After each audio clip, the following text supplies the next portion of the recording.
بسم اللہ الرحمن الرحیم۔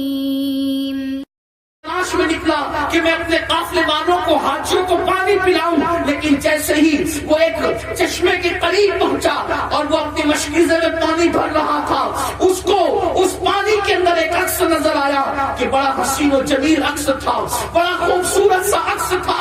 اس نے جیسے ہی عکس کے اندر اس کو جمال کو دیکھا، اس نے پیچھے پلٹ کر کیا دیکھا کہ گرجا کے ٹیرس پر ایک بہت خوبصورت لڑکی کھڑی ہوئی ہے۔ جیسے اس محدث کی آنکھیں اس لڑکی سے چار ہو گئی، اللہ اکبر، جیسے اس کے حسن پر اس کی نظر پڑی کہ اس کو دل دے بیٹھا، اور جیسے اس کو دل دے بیٹھا، اللہ اکبر، اس لڑکی کے ساتھ اس محدث نے جب اپنی آنکھیں چار کی دل دے بیٹھا تو وہ جاتا ہے اور جا کر کے گرجا کے دروازے پہ دستک دیتا ہے۔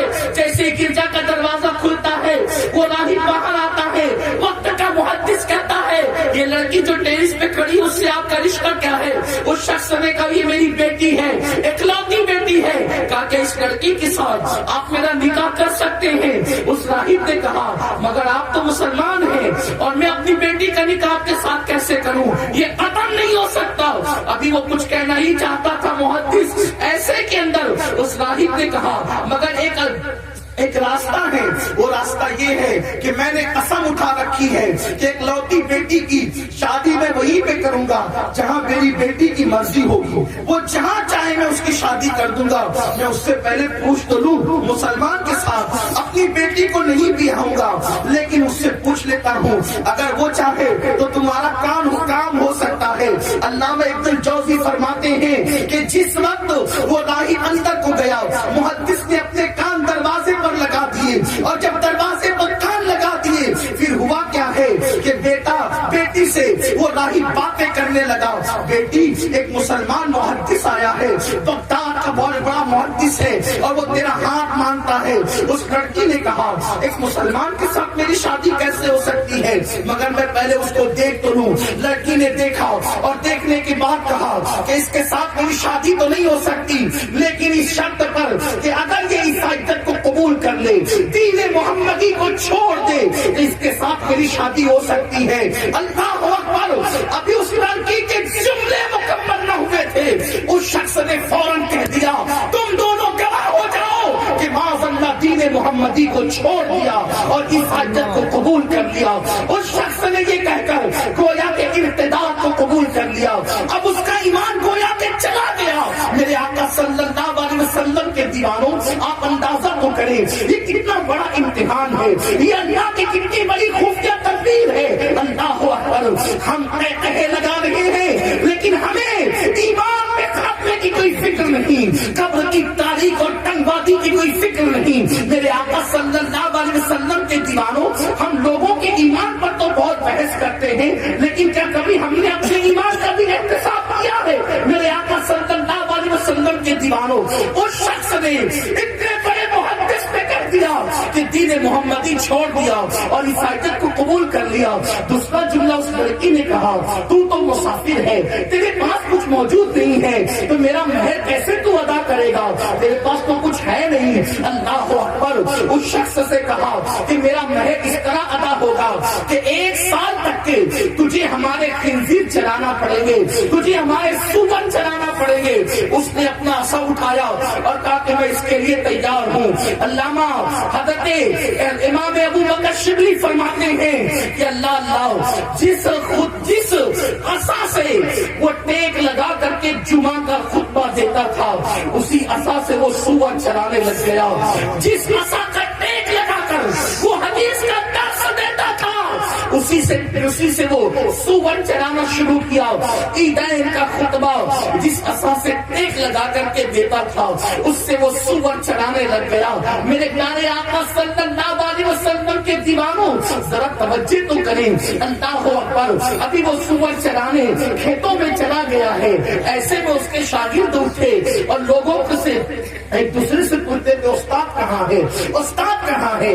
ایسے میں لوگوں نے کہا کچھ پتا نہیں چلتا، کہا گیا ایک کام کرتے ہیں، اس راہی سے چل کر معلوم کرتے ہیں کہ ہمارا استاد کہاں چلا گیا۔ راہی سے پوچھا، راہی نے پوری اطلاع کر دی، وہ سارے لوگ مل کر کے اس شخص کے پاس گئے تو کیا دیکھا کہ وہ سور چلا رہا تھا اپنے عصا سے، اس کے پاس جا کر کے کہا دیکھو دین محمدی حق ہے۔ اس شخص نے کہا مجھے درس نہ دو، میں تم سے زیادہ جانتا ہوں، مگر یہ اللہ کی خفیہ تدبیر ہے۔ آنکھوں پہ پردے پڑ گئے، دل پہ پردے پڑ گئے، اور اس کے بعد لوگوں نے کہا تم حج کے لیے نکلے تھے، کہا جاؤ اپنا کام کرو۔ وہ لوگ وہاں سے روتے ہوئے نکلے، جب حج سے واپس لوٹے تو دلوں میں پھر خیال آیا کچھ بھی اپنا استاد ہے، اس کو سمجھانا چاہیے، اس کو منانا چاہیے، اس کے لیے کچھ کرنا چاہیے۔ واپس لوٹے، پھر دیکھا کہ وہ سور ہی چلا رہا تھا، اس کو بہت سمجھایا وہ نہ مانا۔ لوگ پھر اس کو چھوڑ کر اس کے لیے دعا کرتے ہوئے نکل کر کے آ گئے۔ کچھ دور چلے تھے کہ کیا دیکھا کہ کوئی ہاتھ لہرا رہا ہے اور قافلہ رک گیا، اور اس کے بعد جب کوئی قریب آیا تو دیکھا کہ وہی محدث تھا۔ اس نے کہا گواہ رہنا میں توبہ کرتا ہوں، اشہد ان لا الہ الا اللہ۔ اس نے پھر کلمہ طیبہ پڑھا، پھر وہ مسلمان ہو گیا۔ لوگوں نے اس کو اپنے ساتھ کیا اور پھر لے کر کے چلے گئے۔ جب اس کے بعد وہ گیا، پھر اس کی وہی مسلک تھی، پھر اس کا وہی روپ تھا، پھر اس کی وہی عزت تھی، پھر ایمان میں وہی پختگی تھی، پھر ایمان کے اندر وہی استقامت تھی۔ ایک دن وہ اپنے بچوں کو یعنی اپنے طلبہ کو درس دے رہے تھے، ایک خاتون برقع پوش آئی اور آنے کے بعد دروازے پہ دستک دی۔ دروازے پہ دستک دینے کے بعد اس سے پوچھا گیا کس سے ملنا ہے، اس نے اس محدث کا نام لیا، اور اس کے بعد محدث کے پاس وہ آ کر بیٹھ گئی اور کہا مجھے پہچانا؟ انہوں نے کہا نہیں، تو اس نے نقاب الٹ دیا، وہ محدث نے پہچان لیا کہ وہ وہی عیسائی لڑکی تھی جس کی وجہ سے ایمان چلا گیا تھا۔ اللہ اکبر! اس لڑکی نے کہا میں مسلمان ہونے کے لیے آئی ہوں اور آپ کے ساتھ شادی کرنے کے لیے آئی ہوں۔ اس کو کلمہ بھی پڑھا دیا گیا، وہ مسلمان بھی ہو گئی، محدث کے ساتھ نکاح بھی ہو گیا۔ پھر پوچھا گیا کہ بتاؤ تو کیسے مسلمان ہونے آئی؟ تو کہا کہ جب آپ نکل کر کے چلے گئے تو پھر میں نے خواب دیکھا کہ میرے خواب میں مولا کائنات سید السادات علی کے مرتضیٰ تشریف لائے اور میری رہنمائی کی کہ دین اسلام ہی حق ہے اور اسلام قبول کر لینا چاہیے تاکہ آخرت میں کامیابی نصیب ہو، دنیا میں عزت نصیب ہو۔ اس لیے میں نے اسلام قبول کر لیا اور آپ کے ساتھ شادی کر لی۔ اب اس محدث سے لوگوں نے پوچھا، اصل چیز یہ ہے میں نے اتنا لمبا واقعہ صرف اس ایک جملے کے لیے بیان کیا ہے، میری قوم کے جوانوں تھوڑا سا دل کے کانوں سے سنو۔ اس محدث سے ان کے شاگردوں نے پوچھا آپ کا ایمان چلا گیا تھا، آپ کافر ہو گئے تھے، اس کی وجہ کیا تھی؟ کیوں آپ کا ایمان چلا گیا؟ اتنا بڑا محدث بغداد میں آپ کی طرف کوئی نہ تھا، سفر حج منسوخ ہو گیا، ایمان چھین لیا گیا، آپ نے عیسائیت قبول کی اس عصا سے جس سے جمعہ اور عیدین کا خطبہ دیتے تھے، جس کو ٹیک لگا کے درس حدیث دیتے تھے، تم نے اس سے سور چرائے، یہ دن تم پر کیوں آئے؟ کیا ہوا تھا؟ اس محدث نے کہا کہ ایک مرتبہ ایک عیسائی اسلام قبول کرنے کے لیے میرے پاس آیا تھا اور آ کر کے وہ مجھ سے لپٹ گیا تھا، تو میں نے یہ سوچ کر کہ میں اس سے بہتر ہوں اس کو چھڑک دیا تھا، میں نے یہ سوچ کر میں اس سے بہتر ہوں، میں نے اس کو چھڑک دیا تھا اور اس کو کہا تھا چل ہٹ میں تجھ سے بہتر ہوں۔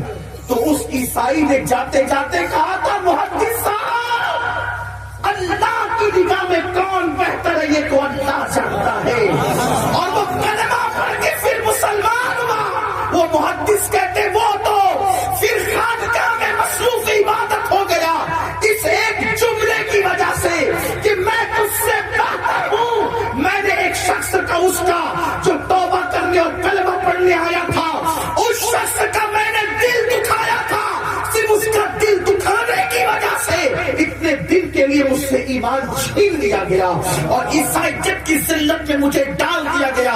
اے میرے آقا کے دیوانوں، اگر ایک عیسائی کلمہ پڑھنے کے لیے آئے اور اس کا کوئی یہ کہہ کے دل دکھا دے کہ چل ہٹ میں تجھ سے بہتر ہوں، تو اتنے بڑے محدث کا ایمان چھین لیا جاتا ہے اس ایک جملے پر، جو اپنے مسلمان پڑوسیوں کا دل 24 گھنٹے تک دکھاتا رہے، جو اپنے بوڑھے ماں باپ کا دل دکھاتا رہے، جو اپنے دوستوں کا دل دکھاتا رہے، جو اپنے بھائی بہنوں کا دل دکھاتا رہے، جو اپنی مسجد کے امام کا دل دکھاتا رہے، جب وہ دنیا سے جائیں گے تو ان کے ایمان کا حال کیا ہوگا؟